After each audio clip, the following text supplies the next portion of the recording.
अस्सलामु अलैकुम वरहमतुल्लाहि वबरकातुहू। दोस्तों, आज का वीडियो बहुत ही हैरत अंगेज़ वाक़या आपके सामने लेकर के आए हैं। इस वीडियो में बने रहें और पूरा वीडियो देखें और लास्ट में कमेंट सेक्शन में लिखकर ज़रूर बताएं कि वीडियो आपको कैसा लगा। और दोस्तों, इस वीडियो को लाइक ज़रूर कर दें। हज़रत मोहम्मद याकूब खुरासानी से रिवायत है कि मैं अपने शहर से सियाहत के इरादे से निकला और बैतुल मुक़द्दस जा पहुंचा और बनी इसराइल के एक गार में बहुत दिनों तक इबादत में मशगूल रहा। इस अरसे में ना कुछ खाया ना पिया, यहाँ तक कि मैं मौत के करीब पहुंच गया। इसी हालत में मैंने दो राहिबों को सैर करते हुए देखा। उनके बाल परेशान और गर्द आलूद थे। मैं उनके पास गया, उन्हें सलाम किया और पूछा कि तुम कहाँ जा रहे हो। उन्होंने कहा, हमें मालूम नहीं। मैंने पूछा, क्या तुम जानते हो कि तुम कहाँ हो? उन राहिबों ने कहा, हाँ, हम अल्लाह के मुल्क में हैं, उसके सामने हैं। मैं अपने नफ्स की तरफ मतवज्जो हुआ और उसे मुलामत करने लगा और कहा कि ये दोनों राहिब बावजूद गैर मुस्लिम होने के तवक्कुल पर कायम हैं और तुम मुसलमान होते हुए तवक्कुल पर कायम नहीं रह सकता। फिर मैंने उनसे कहा, क्या तुम मुझे अपने साथ रहने की इजाज़त दे सकते हो?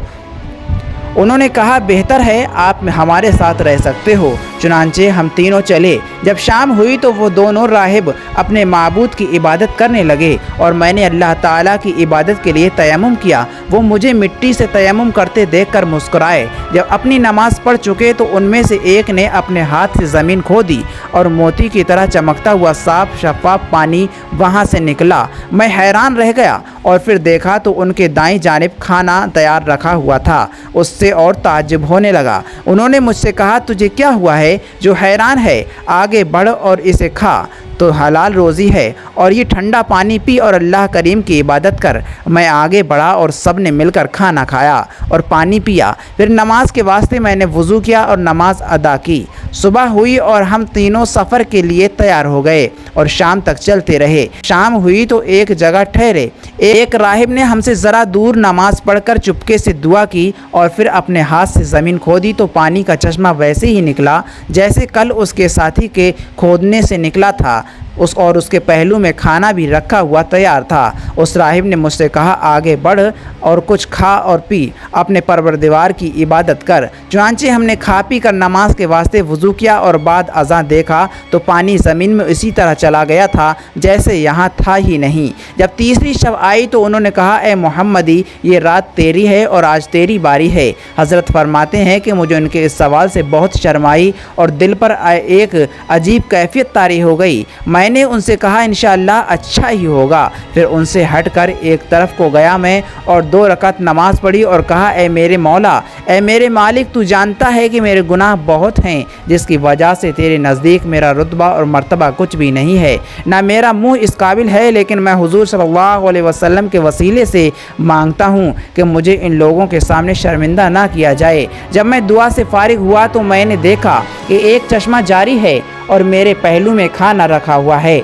मैंने उनसे कहा, आगे बढ़ो और खाना खाओ। चुनांचे वो आगे बढ़े और हम तीनों ने खाना खाया, पानी पिया और अल्लाह ताला का शुक्र अदा किया। इसी हालत में जब मेरी दूसरी बारी आई तो फिर मैंने पहले ही की तरह अल्लाह ताला से दुआ की और अल्लाह ताला के फजल व करम से चश्मा जारी हुआ और खाना भी मुहैया हुआ। जब तीसरी बारी आई और मैंने इसी तरह दुआ की तो 2 आदमियों का खाना मैसर हुआ। मेरा दिल टूट गया। उन्होंने कहा, ए मोहम्मदी, ये हादसा क्यों कर हुआ? तुमने खाना और पानी में कमी नहीं देखी? मैंने कहा, तुम्हें मालूम नहीं, ये अल्लाह ताला का काम है और हम उसके हुक्म और इरादे के आगे सर तस्लीम खम करने पर मजबूर हैं। हमारा दीन ये चाहता है कि कभी तकलीफ़ हो, कभी राहत, कभी सख्ती हो, कभी आराम, ताकि हमारे सब्र की आजमाइश हो जाए। उन्होंने कहा, ए मोहम्मदी, तुमने सच कहा, वो बड़ा रब है और तुम्हारा दीन अच्छा है। उसके बाद मैंने उनसे कहा, ए भाइयों, क्या तुम किसी शहर में चलोगे ताकि जुमा का इज्तिमा में शरीक हों, क्योंकि जुमा हज मसाकीन है। उन्होंने मुझसे कहा, यह अच्छी राय है और अच्छा फ़ाइल है। जब हम इस इरादे से चले तो सामने एक इमारत नज़र आई। अंधेरी रात थी। गौर से देखा तो हम बैतुल मुक़द्दस में थे। हम उसमें दाखिल हो गए और एक अरसे तक उसमें रहे और अल्लाह ताला की इबादत करते रहे। हमारा रिस्क ऐसी जगह से हमें मिलता था जिसका गुमान भी न होता था, हत्ता कि मेरे दोनों साथी रहलत कर गए। अल्लाह तबारक व तआला से दुआ है हमें बुज़ुर्गों के सदका अता फ़रमाए और हमारे गुनाहों को माफ़ फरमाए। आमीन सुम्मा आमीन। कमेंट सेक्शन में ज़रूर लिखें।